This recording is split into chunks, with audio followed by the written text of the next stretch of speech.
Am 14. Februar 1973 machte sich der Boxweltmeister Muhammad Ali, absoluter Top-Sportstar und Boxer weltweit, auf den Weg in das Hilton Hotel von Las Vegas, um dort den Superstar der damaligen Zeit zu treffen, Elvis Presley, in seiner Hotelsuite. Herzlich willkommen, liebe Freunde, zu einer neuen Ausgabe von In Elvis Veritas. Heute geht es um die neueste Veröffentlichung vom Memphis Recording Service. Wir bekommen Shows aus dem Januar-Februar-Engagement von 1973 und nicht nur das, wir bekommen sogar Proben mit tollen Songs. Gleich nach dem Intro geht's los.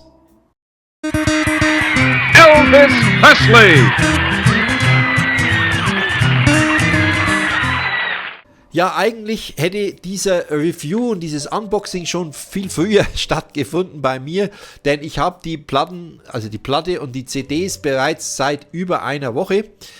Habe sie wieder vorab bekommen. Vielen Dank an den TCB Shop und an Michael Born für die tolle Lieferung. Alles wieder gut angekommen. Aber ihr könnt es euch denken, ich bin eben auch im Fußballfieber und momentan schaue ich die ganze Zeit Fußball, weil wir so eine tolle EM in Deutschland derzeit erleben. Für meine amerikanischen Zuschauer, it's a Football and Soccer Championship in Europe and we have lots of magnificent games and I was watching them all and I hadn't the time to make this video. Okay, aber jetzt machen wir wieder weiter auf Deutsch und ihr könnt die Untertitel einschalten. Please activate your subtitles. Ja, bevor wir zum eigentlichen Unboxing und Review kommen, möchte ich auf die letzte Frage der Woche eingehen, die wir wieder auflösen. Ich hatte gefragt, zu welchem Song, der in den Jungle Room Sessions 1976 aufgenommen wurde, nahm Elvis nie eine Vokalstimme auf. Gibt also nur ein Instrumental. Und der Gewinner von dieser Frage ist diesmal, jetzt muss ich spicken, Mike JE9SG, so sein Kürzel auf YouTube. Er war zwar nicht der schnellste, aber er hat noch hinzugefügt, dass es nicht nur um den Song There's a Fire Down Below ging, sondern auch, dass es ein Song von Elvis-Bassisten Jerry Scheff geschrieben war.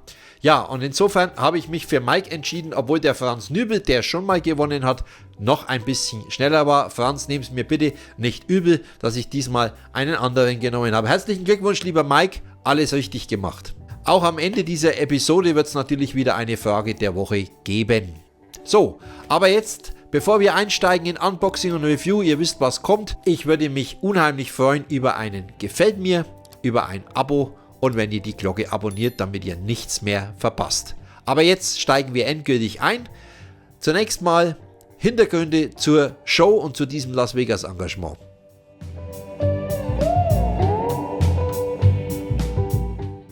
Elvis hatte ja am 12. bzw. 14. Januar 1973 sein absolutes Karriere-Highlight erlebt mit der Show Aloha from Hawaii, die weltweit ausgestrahlt wurde, allerdings nicht live. Live sahen sie nur einen Teil in Asien und Australien.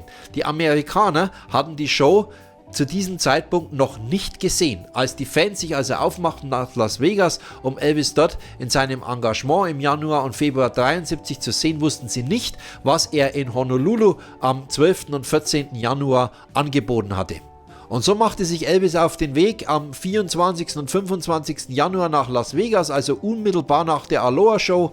Und er machte dort am 25. Januar erst einmal Proben mit der Band und mit dem Orchester. Und diese Proben, da werde ich später noch darauf eingehen beim Review, die bekommen wir jetzt exklusiv vom Memphis Recording Service.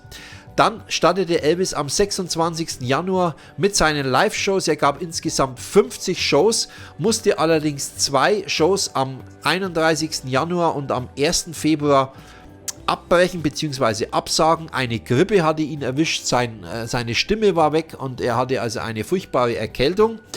Und deswegen konnte er die Shows nicht geben, die er aber dann später noch nachgeholt hatte. Die letzte Show fand also am 22.02.1973 statt. Ja, dieses Engagement in Las Vegas ist insofern ein besonderes, weil wir 2 ganz besondere Highlights haben. Zum einen, ich habe es vorhin erwähnt, Muhammad Ali besuchte Elvis Presley. Am 14.02. machte sich der Boxweltmeister auf in die Suite von Elvis, um ihn zu besuchen. Die beiden schätzten sich sehr. Muhammad Ali war Elvis-Fan, Elvis war Muhammad Ali-Fan und er hatte sogar für Muhammad Ali einen eigenen Umhang machen lassen, ähnlich wie sein Cape, das er auch in der Aloha-Show trug. Und er hatte in Auftrag gegeben, dass hinten drauf geschrieben werden soll, People's Champion, denn das war der Titel, den man damals Muhammad Ali gab. Er war der Nummer 1 Boxer in den USA und weltweit. People's Champion. Allerdings hat sich ein Fehler eingeschlichen, als das Cape hergestellt wurde. Es wurde nämlich aufgedruckt People's Choice. Elvis war sehr verärgert darüber, er konnte es aber nicht mehr ändern und People's Choice, naja, die Wahl des Volkes ist ja jetzt auch nichts Schlechtes. Insofern hat er seine Wut hier in Grenzen gehalten und hat das Cape Muhammad Ali überreicht und Muhammad Ali ist tatsächlich mit diesem Cape in einen Boxwettkampf gegangen und das zeige ich euch mal schnell.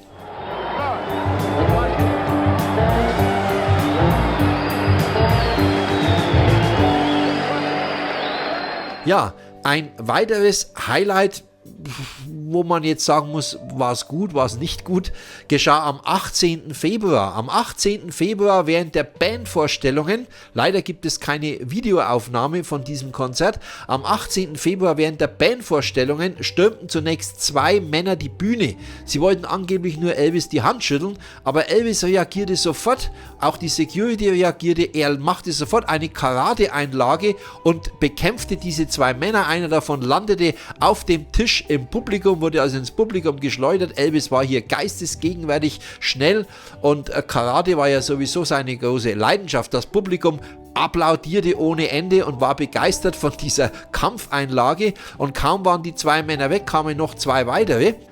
Ja, und so beruhigte sich die ganze Situation wieder und Elvis konnte das Konzert zu Ende bringen. Ja, auch das ein wohl einmaliger Vorfall in den Elvis-Annalen. Ja, soweit zu den Hintergründen dieser Konzertreihe in Las Vegas und jetzt kommen wir zur eigentlichen Memphis Recording Service Veröffentlichung und ich beginne mit dem Unboxing.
Ja, während der Vinylsammler mal wieder nur eine Show bekommt, bekommt der CD-Sammler 3 Shows plus Proben.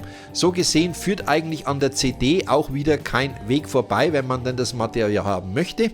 Zu den Shows ist Folgendes zu sagen. Die Shows sind vom Sound her, auch von Elvis' Stimme her, sehr nahe an der Aloha Show. Elvis liefert durchwegs solide Darbietungen ab. Wir werden dann mal kurz ein paar Ausschnitte hören. Ich mache das so ein bisschen Durchlauf und dann könnt ihr euch mal ein bisschen einen Eindruck verschaffen.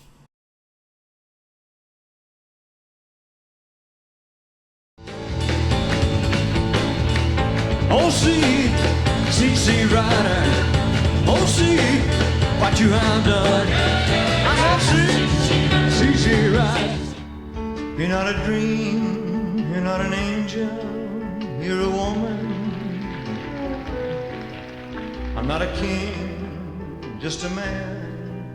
Take my hand.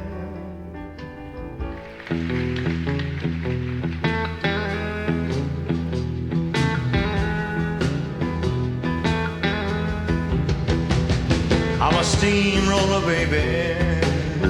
I'm bound to roll all over you.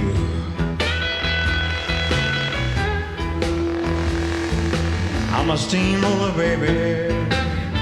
I'm bound to roll all over you. What now, my love? Now there is nothing holding my last goodbye. Only my last goodbye.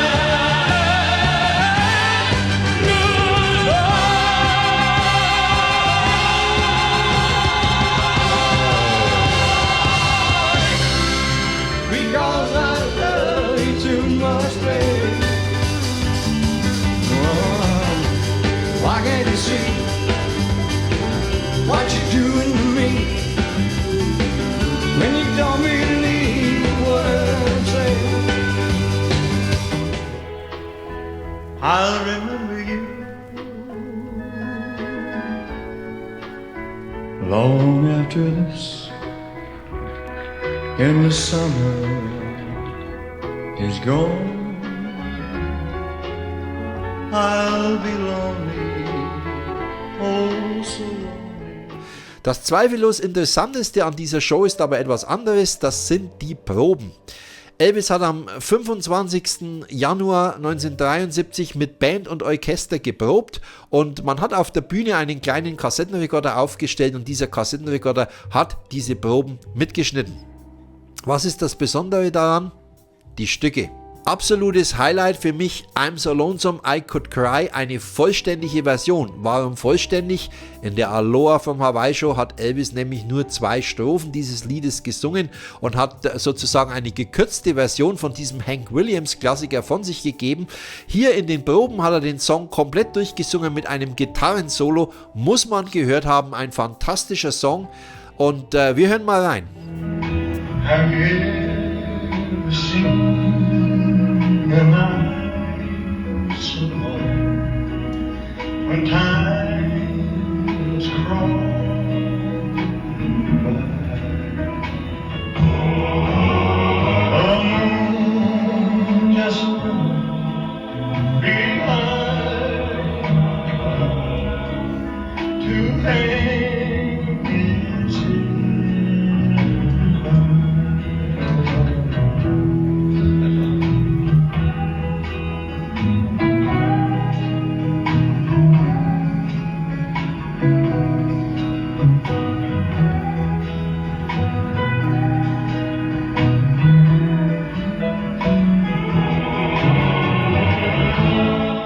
Ja, es ist wirklich schade, dass Elvis diesen Song insgesamt nur 4-mal live gesungen hat. Er hat ihn während der Aloha Probeshow gesungen, er hat ihn während der eigentlichen Aloha Show gesungen und dann noch 2-mal während dieses Engagements hier, Januar, Februar 73 in Las Vegas, leider nicht während der Shows, die wir hier bekommen. Das ist sehr, sehr schade, denn das wäre sehr interessant gewesen, eine gute, qualitativ gute Version, Mischpult-Mitschnitt, Soundboard-Mitschnitt von I'm So Lonesome I Could Cry in der vollständigen Version zu bekommen. Haben wir leider nicht, aber wir haben die Probe und das ist ja auch sehr viel wert.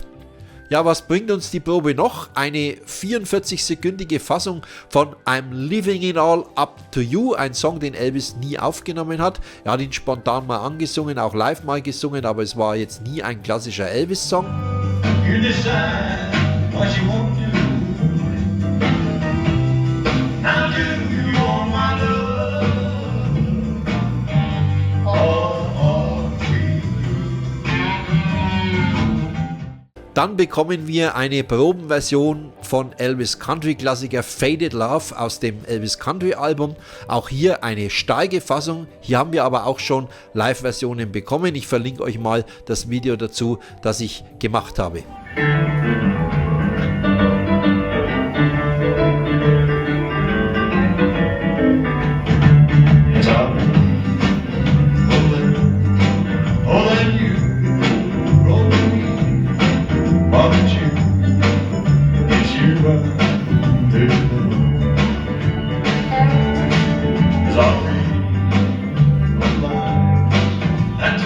Ein weiteres Highlight ist noch der Song Separate Ways, den Elvis tatsächlich praktisch überhaupt nicht live gesungen hat.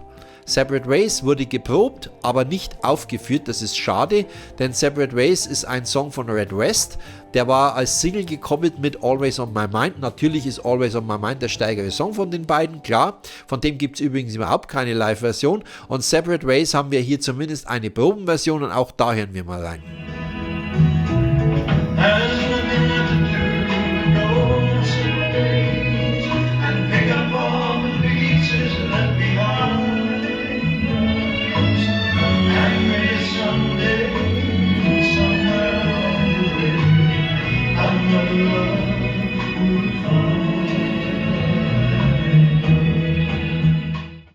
Ja, was bekommen wir auf der CD, was bekommen wir auf der Vinyl-Ausgabe? Auf der CD geht's los mit der Midnight Show vom 2. Februar 73. Dann bekommen wir die Dinner Show vom 3. Februar 73. Noch einmal die Midnight Show vom 3. Februar 73. Der Vinylsammler, wie gesagt, bekommt nur eine Show. Er bekommt nämlich die Dinner Show vom 3. Februar 73. Und da beginnt jetzt schon mein Kritikpunkt. Ich bin etwas erstaunt, dass man diese Show für die Vinyl-Ausgabe veröffentlicht hat. Mein persönlicher Favorit ist eindeutig die Midnight Show vom 2. Februar. Die finde ich wesentlich engagierter, wesentlich stärker.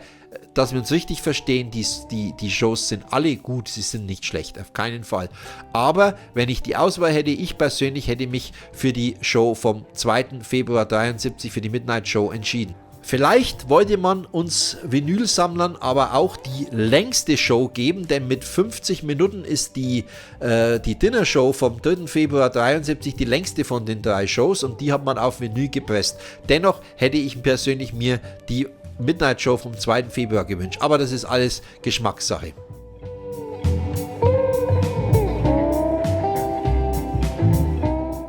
Kommen wir zum Fazit. Wir haben von Memphis Recording Service wieder ein richtig gutes Produkt bekommen. Herausragend für mich die Proben, die Tonqualität der Proben.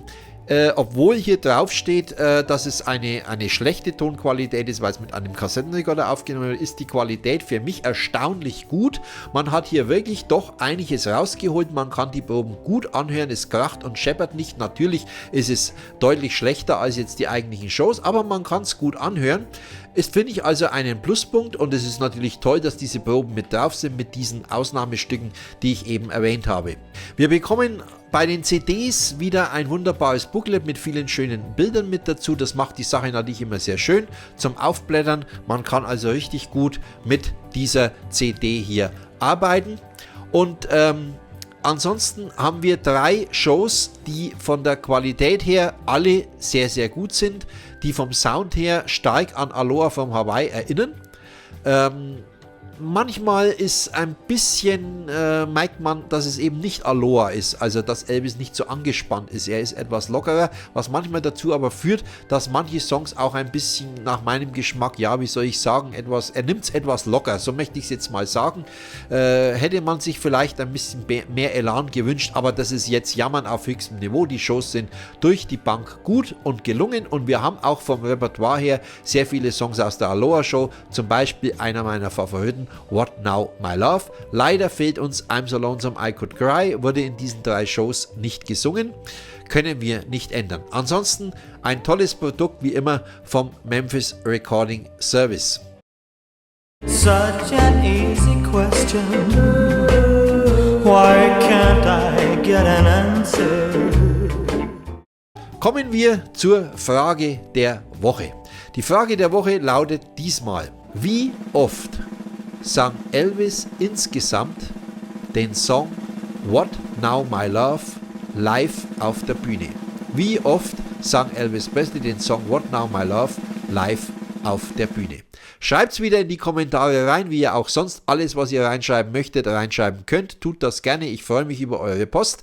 Ansonsten danke ich für euer Interesse. Ich habe eine Vorankündigung noch für euch, und zwar am nächsten Samstag, 29.06. um 19.30 Uhr wird es den zweiten Livestream hier auf meinem Kanal geben mit einem Special Guest. Ich verrate wie immer nicht, wer es ist.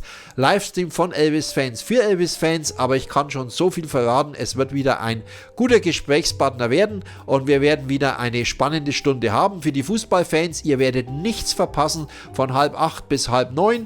Kein Fußball, alles gut. Gönnt euch unseren Livestream und seid mit dabei. Bis dahin, ciao und servus, euer Gerd, long live the King.